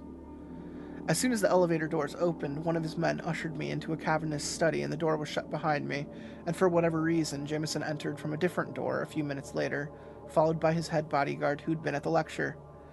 This one didn't like me one bit, barely concealing irritation and shades of panic when he saw me. He was older, clearly over 30, with dark blonde hair and a square jaw. Older, 30. Sorry. Clearly over 30. Jameson sat down behind his desk while I continued to stand, and he gestured to an empty seat in front of him, but I shook my head. He gave a suit-yourself type of shrug and turned to his bodyguard, whose eyes continued to bore angry holes through me as they did everything else he looked at. This was quickly becoming enemy territory. Scotch for me, Bannock. Anything for you, Caitlin? No thanks, I mumbled as the guard Bannock raked his hair back from his forehead in exasperation. I assumed at Scott's familiar use of my first name. I'm no threat to your boss, buddy. If anything, he's a threat to everyone else. I returned his icy glare, never wavering until his lips grew into a thin line and he curtly nodded to Jameson and left the room. First, I want to establish... Do you have any idea what you're doing? I asked, suspending all platitudes. Jameson leaned back cautiously in his chair, giving me a casual go-on type gesture. Why would you bring that thing to a populated city? Why would you put it on display for all these to see and touch? What sort of arrogance allows you to think that you can control it with a few poorly copied sigils? He made no move during my short outburst other than to tent his fingers and stroke his jaw with his thumb. Which question would you like me to answer first? Just then, the one called Brannock opened the door with a little too much force and brought his great lord and master a scotch. He turned to stand beside Jameson's desk, which seemed a natural and familiar spot for him. You may go, Eric. Jameson clipped without so much as looking at him. The guard didn't move, and I continued to stare daggers at him. We engaged in our own little personal silent standoff, and he, like the statue, had eyes only for me, and they were filled with rage and fire. He can stay. I ground out finally. Let him know that I'm not afraid of him. If he was grateful for my help, he didn't show it. As you wish. Your question? I slid my eyes reluctantly back to Jameson. How did you get it? I bought it from the government. The government had it? I asked incredulously. The state of Pennsylvania. It appeared on government land in the middle of nowhere, according to the surveyor who found it. They shipped it off to PSU, who dated and appraised it, and then they put it up for auction. They just sold it to the highest bidder? Yes. And why not? It's just a piece of granite to them, and they needed the money. The statue of Pennsylvania is, the state of Pennsylvania even, is suffering its own financial crisis, though I suppose that's what happens when, in essence, 20% of the state just stops paying their taxes. It's a curious thing. I winced. He didn't need to elaborate. Why did you buy it? Because I have personal history with Grimbo. He's taken from me. He's taken from me too. But I'm not parading him around in public, risking people's lives, their souls, according to you. If you listen to my lecture, you would know why I do that. I remained silent, and Jameson sighed and leaned forward. You're right, Caitlin. The wards won't hold him, not forever, and we don't know what will. The only reason they're holding now is because I'm giving him what he wants. I scoffed. You assumed that being exhibited in a museum satisfies the creature's desire for worship, and you're willing to stake people's lives on that? I am. That creature has not moved a millimeter since he came into my care. I've employed teams of symbologists and demonologists to research, test, and advise me on the safest course of action, and for our efforts, the statue has remained dormant. Yes, but it's not dead. You're going to kill someone someday. Jameson sprung up from his desk and was in front of me before I even had a chance to take a step back. His bodyguard took an almost involuntary step toward him, but it was too late. Jameson was only inches from me and much more intimidating at eye level.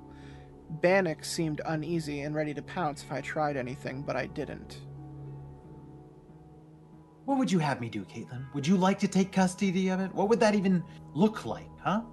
What would you do with it? Tell me, and I'll consider it. Destroy it! He gave a sad, desperate bark of laughter. Ha! Don't you think I tried that? Don't you think the first thing I did when I acquired it was try to kill it? I tried to incinerate it, hit it with a wrecking ball, I even ran it over with a tank. It won't be destroyed by any tools of man. And believe me, Caitlin, I paid dearly for my attempts. Almost everything I love is gone. Then I'd put it back where it came from, or so help me. If the church was even still there, and if I could find it. No one can do that. He laughed. Who did it kill? Who that you loved? I don't know where I cared so much, but I couldn't let it go. I just had to know. Scott took a step back, but held his ground.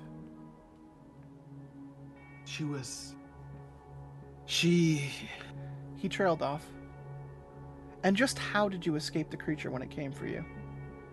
The question hit him physically like a bullet, and he leaned back against the desk, suddenly weaker, defeated, less imposing. Bannock visibly relaxed, his hand sliding off the handle of the gun. I hadn't noticed he was holstered in his belt.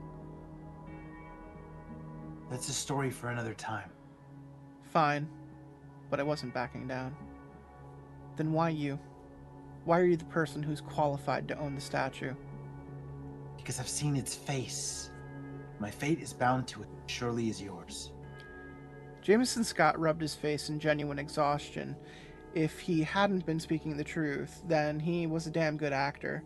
He looked up at me, finally, from hooded eyes that burned with some intense, unnamed emotion. And who did it take from you? Jamie. I had nothing to hide, and I wouldn't disrespect Jamie by hiding the truth. I raised my chin a little higher and crossed my arms. Scott's expression had turned milder, almost pensive, and a sad smile graced his handsome face. The tension in the room abated, though Bannock was looking at me intently, his expression unchanged since the moment he walked into the room. And when Scott didn't reply, I decided it was now or never. I want to see it. No. Alone. No. This time both Jameson and Bannock had spoken at the same time, and I'd known he wouldn't let me go. He'd never let me near the statue again. I'd assumed this before I'd even met him, which is why I'd swiped the museum keycard off his desk as soon as I had the opportunity. Why not? Because he knows you. And you know he could break the wards if he wanted to.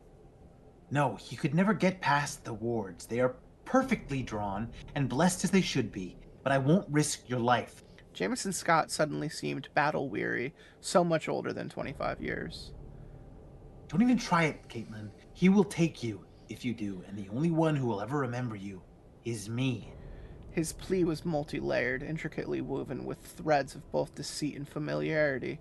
Once again, I was put ill at ease. There was only one more thing I wanted from this room. Who did it take from you, and how? Tell me that and I'll leave Lannenberg in the morning and never come back. It was a lie, but I was curious. Jameson's eyes shifted to mine, perhaps to gauge if I meant what I said, but he must have believed me, because his gaze drifted to the window and he answered my question. I took her from myself.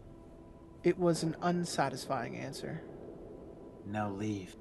He commanded the bodyguard before I'd had a chance to reply. Jameson stared at me as I took a step back from the desk, and his eyes were again pregnant with an emotion I couldn't name, but it tread a line between longing and insanity. Perhaps desperate desire, perhaps insane desperation, perhaps something in between. I will walk her out. Bannock bit as I made my escape out the door. God, anyone but him. No, I need you here. Andrews will see her out. The door closed behind me and I heard no more. Andrews turned out to be an older man with a bald head and a white beard. He met me at the elevator and escorted me all the way to the ground floor, saying very little. Do you need a ride somewhere? He asked as we stepped out into the street.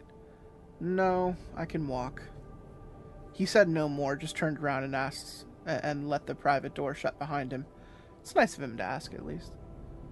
As I walked back to the museum, I had to wonder just what in the hell was I doing? Why didn't I listen to Scott and just leave? What did I hope to gain by seeing that thing again? Couldn't I just trust that he seemed to have everything under control? Scott had the resources, the money, the people, and most importantly, the motivation. He had lost someone too, after all, someone he loved. Though how that had come to pass was not clear. But I knew I had to see it again. Perhaps I could prove to him just how dangerous that thing was, regardless of the precautions he was taking. I needed to convince him to take the statue off display before more people died. It was madness having it there. He was exposing innocent people to a demon on a reckless gamble. If I could make the statue move just an inch or two, maybe even turn of its head, it would be on the museum. I know. It would be on the museum security tapes, and I could prove that the thing wasn't truly dormant. I read him as a pragmatic, reasonable man. He would remove the exhibit at once. I trusted that much, didn't I? Once again, I pulled up Jameson Scott's Wikipedia page, and all I knew was that he was a pioneer in the tech industry, rich as a Rothschild, and interested in 14th century Judeo-Christian artifacts. It didn't fit. It just didn't. Unless Jameson Scott was telling the truth. But even if he was being honest about his past, Scott was still lying to me about something. Like everything else in the last week, I would have to trust my gut. I arrived at the museum and walked around the giant building, looking for the gift shop. At that moment, I knew two things. The statue's room was right next to the gift shop, and the museum usually had nighttime security. I slid Jameson's card through the reader next to the door, and a light flashed green while the door emitted a soft click. I pushed it open and peered into the empty gift shop. Dim overhead lights gave the room an eerie and foreboding glow. The room reminded me of another room from over 10 years ago, a nave darkened by dirty windows and a muted setting sun. I was younger then, more innocent, and I had had Jamie with me then. What I wouldn't give to have him with me now. What would he say? Would he trust Scott? Would he attempt to stir the creature for the greater good? Or would he say I was stupid for risking my life? Jameson was convinced the wards would hold. Would Jamie have been too? Whatever happened, I hope I didn't fail him. Interesting. Huh. So I was mostly right. We did get a lot of backstory. I didn't foresee the sort of like 50 Shades of Grey ification of this portion of the story. Is Jameson Jamie, and are we just like did the spell that they put on each of them just make them forget about each other? Well, okay, but here's the thing. Jameson clearly recognized that it was her, because when she says her name, he's like visibly shaken. So he knows. I don't know how she doesn't know, because she clearly remembers Jamie and she keeps talking about him. She remembers but the he's name, but that's, it's not who he is anymore. I don't know. Maybe Yeah, I just don't. I feel like it's one of those things where it's like it's not that just the demon has the power to make like these things disappear. Like it obviously pulls the memory from your head too. So all that she has is Right. a name. She doesn't have the face. She doesn't have the boy. She doesn't have anything else related to that. She just has the memory of when they ran into the demon. So like in my head, there's going to be some type of soft third act twist where he's like, "It's me. It's Jamie. You were right." And Yeah. something stupid is going to happen because the demon is absolutely still going to Chekhov's gun and he's going to kill something. Yeah, for sure. But I mean, it's definitely Jamie. I would be very shocked if that was not. I can't even call it a twist though. It's like Jameson was convinced. She said both of the names and Yeah. she said both of the names in the same sentence and didn't have the wherewithal to be like, maybe it's the same person. This person said he's seen And the she's so monster hung up and on it the is fact that this killed. kid was left behind in this town that disappeared that Uh-huh. she's immediately assumed his fate was tied to the town when really he could have left when he immediately saw signs of it going downhill, which clearly looks to be the case, that he got rich quick and bailed. Yeah. I also think it kind of seems like maybe the demon is responsible for this dude's ascendancy to tech. Oh, billionaire. he might have had power over it. He might have fed the town to the Yeah, demon. He might be the bad guy because he's been feeding it things ever since he was a kid. This is my thought. Because when he was just like, I gave it what he wants, I'm like, oh, okay, so He's a servant. You've been feeding things to the Yeah, he's a servant demon. to a demon, which, comes with it its own rewards, which is usually comeuppance as the most significant. So true. I also think it's funny that like the only reward that we know of that's been talked about in the story is like youth. Immortality. But And he looks older than normal. That every time you look at him, the narrator feels compelled to mention how much older he looks than 25, despite being like the same shit. age. That's why she can't tell it's Jamie. She's like, Jamie looked so young and full of life, and you just look like you've been serving a demon for the last 13 years. No way you're Jamie. Jamie is 12 and you're 25. She's just like She can't do the doesn't know how math, aging works. just can't write past it. He was about 4 feet tall, and you're not that, so that rules you out immediately. Your face is also just older than his. I can't understand. He wasn't a billionaire at all, so I don't see the resemblance. His family was more poor than mine was, and mine owned KB Toys. Oh yeah, I forgot that was our lore. Is it Toys R Us or some shit? Yeah. So I don't know. It looks like, and I love when this happens too, because it happens so frequently. This person wrote a really fun first story called Deepwoods, PA, and then very quickly said, I'm going to do something different with all the same characters and just name it Deepwoods Part 2. And it's going to have close to nothing similar, but it's going to have all the same characters. And it might as well just be the bridge between these two sections because I really wanted to tell Chapter 3. Yeah, it's so weird because the first, I mean, it's very clearly like they wrote this first one, right? And then it got reasonably popular on whatever Reddit Probably, was on. yeah. The creepypasta or No Sleep got reasonably popular, and this person was like, "Oh man, I gotta do more of this thing," right? But like, but then just wanted to write a different story. Whatever, that's all fine.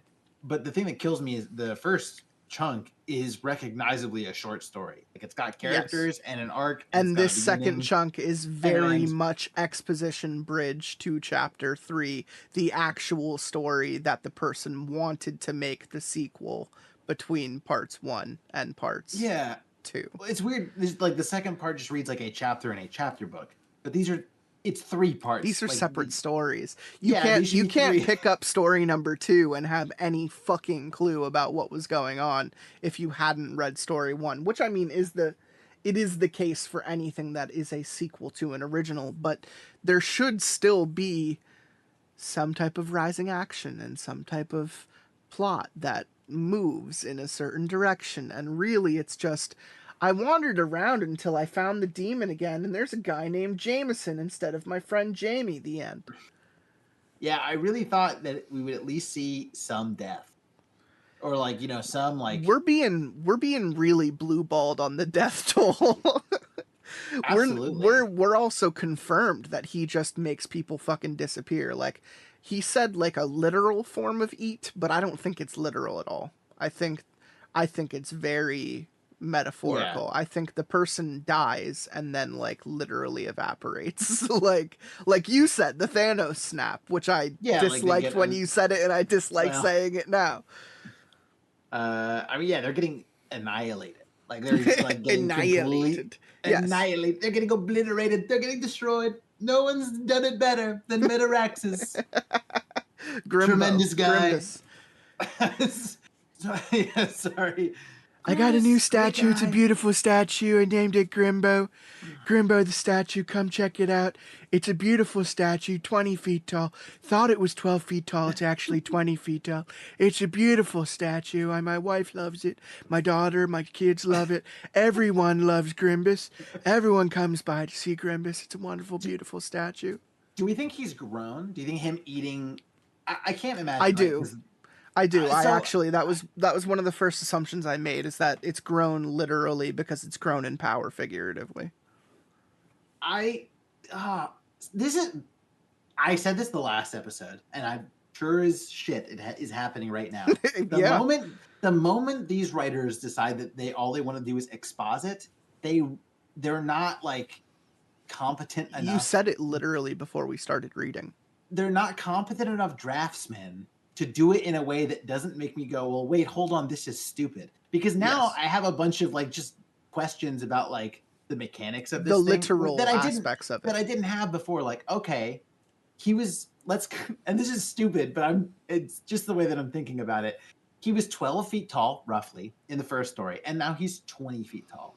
Which means that he is grown by he's almost doubled in height, right? Almost, yeah.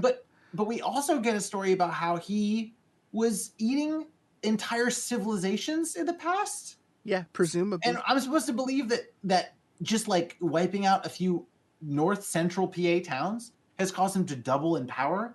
Is it like a the weed is so much stronger now thing where like people's souls are like more enriched in the modern era, and so he's like, no. That's what I'm saying, man. That's not it. It's more the statue also, like, I hate that the statue was literally moving in the first one, because to me it's more of a metaphysical thing. It's more of because this statue is unbroken and because it can't, be destroyed, it will always have this physical, material quality to it.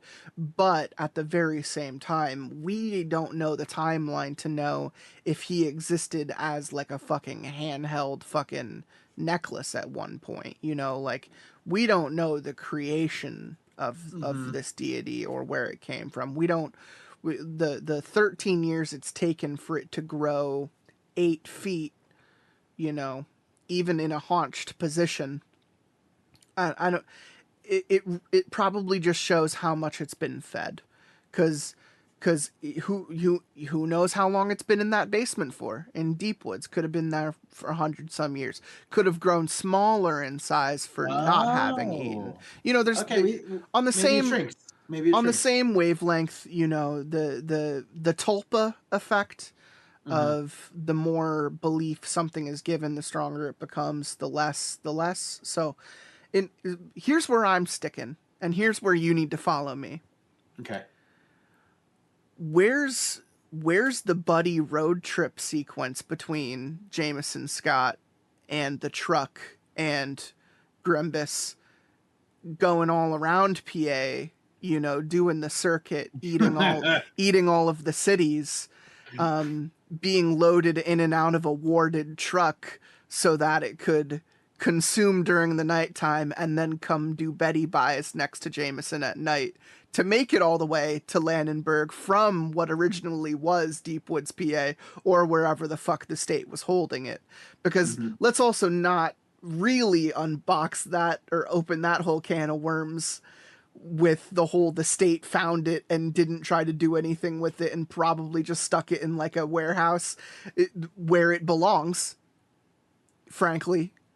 Yeah, I like the idea that the Pennsylvania Park Service essentially had this. And they were just like, sure, some rich asshole can have it, knowing that it's just going to continue to destroy shit. Sure. Yeah, why not? Whatever. Why not? If we can make a quick buck, build a new turnpike with it. And by build a new turnpike, I mean the one that's existed for the last 20 years that still hasn't been finished. Yeah, I was going to say, that's how you know this is fiction, because they definitely didn't get any money from this. They definitely didn't get any money for Grimbus.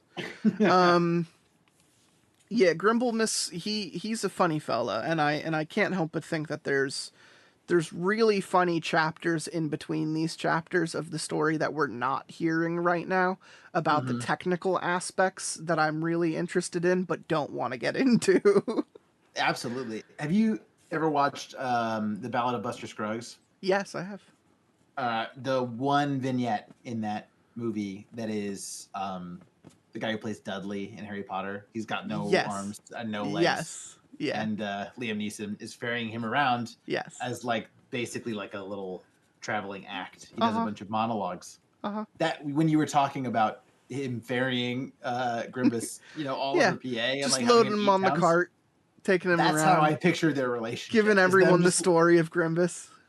It's just like them in the middle of the woods sitting around a fire and just Jameson Scott just rasping to the demon. This is my friend Grimbus. He's nice and he wants to say hello to you. And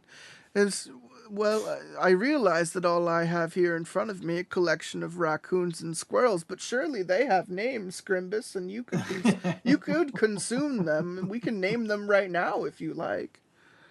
Oh, that would be really funny. Is if he tried to get around the actual ethical boundaries of the whole thing by the Grimbus statue just turns into a facepalm pose. Who's to say? You could anthropomorphize inanimate objects, and just have him eat rocks. I named this chair Chairly, and you could eat it if you want, Grimbus. I give you that power. I relinquish Chairly to you. And the chair just suddenly disappears, and Grimbus looks really pissed off. Just feeding him Wilson once a week, every week, from Castaway. Grimbus is just constantly in eye roll. Just exasperated sigh, shrug. Yeah, no, you're so right though. Beware Grimbus's pose. It has been known to change. Everyone comes to look at him in the Franklin Institute, and he just looks like he's really fucking bored and sick of this shit. He's doing some absolutely heinously offensive gesture, and then everyone has to leave the room. Oh wow, that's been around for that many years, huh? Holy fuck! How is he hitting the gritty? Is this a new thing? I don't know.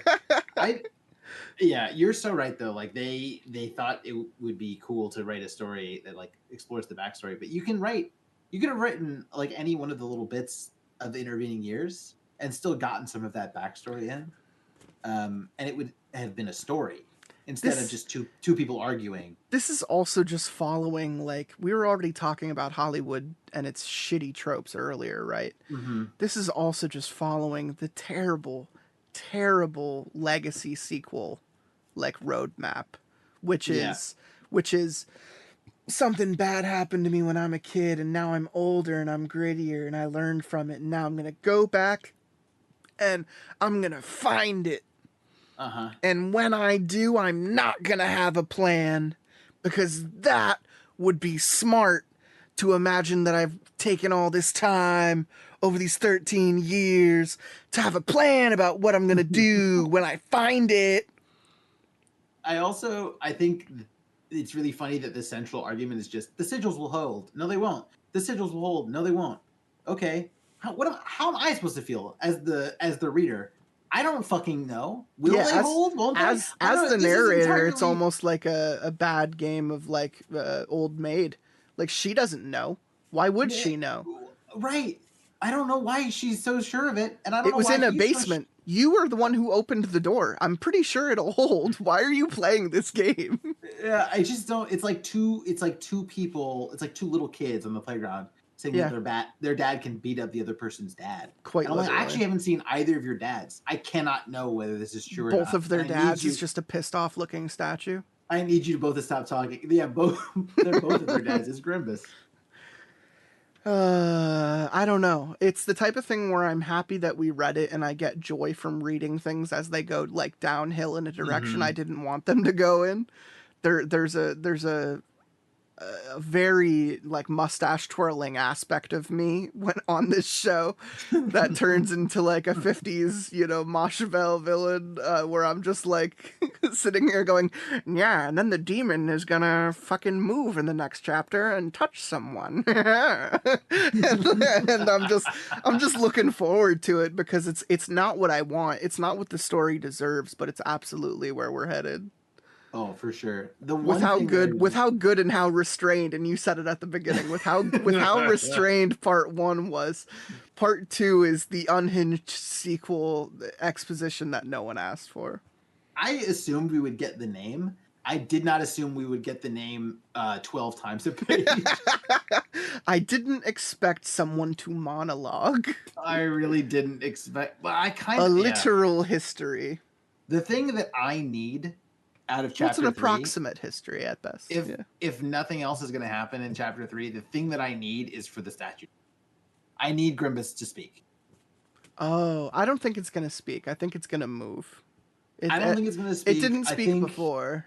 I think Jameson's the real baddie. Jameson's the mouthpiece. He's going to be like, I made Facebook. Oh, it's awesome. It's so cool. Thanks to this demon. I'm going to buy Twitter next. Yeah. I made a truck so sharp that it decapitates any child that it comes near. I don't know. I assume that it's going to be him monologuing, but I would love if it just jumps as if he hasn't done it enough. And GRIMBUS just starts talking to all of us. I hope that actually the only way that would end up being like really awesome is if the third part was just told from GRIMBUS's perspective. And I sat in the room. And I sat in this room again until that chick I saw 13 years ago came back. Don't know why she's here. And then fucking JMO, my homeboy JMO walked in, gonna give me a sandwich he named Sandy, and that gives me power over it, so I'm gonna consume it even though I'm not hungry right now. No, like, so here's my, I want to end it with a quick prediction, right? Quick prediction for chapter 3.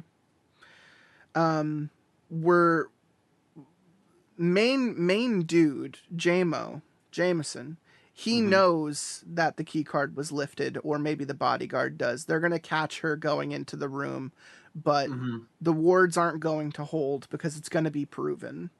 And when the wards don't hold, I assume bodyguard is going to be eaten. Eric, Brannick, whatever. Yeah. I assume he's going to be eaten and disappear quite literally in front of us. And mind you, I have not read anything. This is really just an assumption. We're going to get some type of consumption because I think that's the Chekhov's gun aspect of it. And I think Jamie is going to monologue about being Jamie, about his life since Katie and him found it in the basement.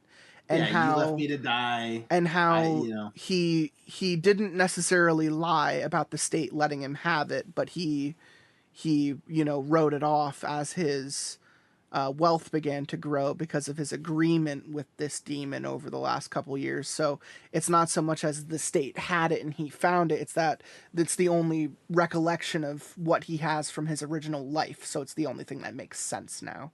And after monologuing, I think there's going to be some sort of twist where I think the monster is probably going to consume Jamie now that he has someone else to report to, essentially, and I think Caitlyn's gonna get stuck with it.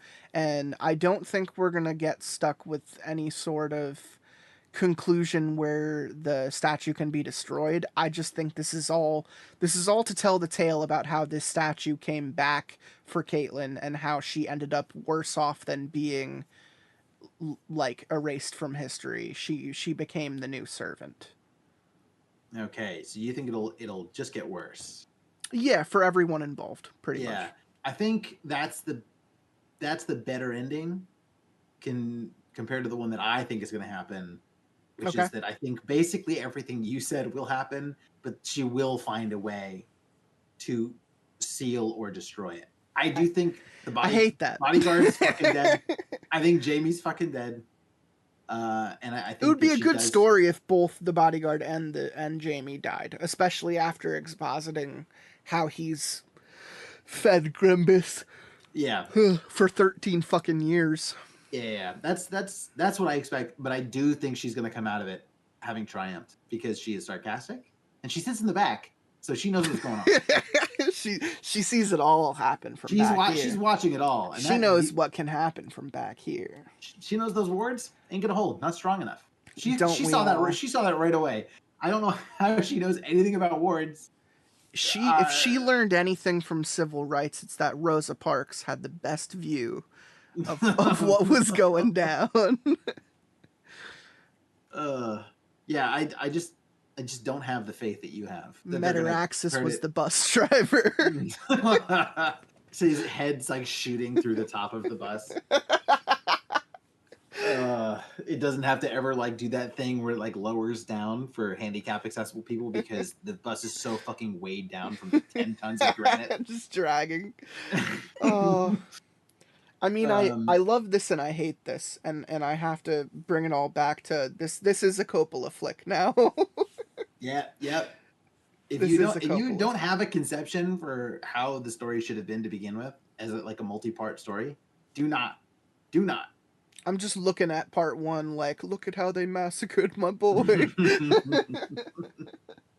Well, you know, the final piece of a trilogy really can take you places. So I'm excited for it. It can take you many places, and a lot of them can be bad. All right, any final words? This time, no. Silence. we all just have to think about it. We all got to learn from Grimbus a little bit and just keep our fucking mouths shut sometimes. Stop talking about it. That's the main thing. Stop talking about Grimbus so much. You don't have to say his name 15 times. You don't have to. You don't have to keep saying his name. It's written down. We can all read. Yeah, I don't know any other Metaraxes, okay? So I'm not going to get them confused with a different one. Oh, that's a beautiful name. Yeah. I think I'll name my son Metaraxes.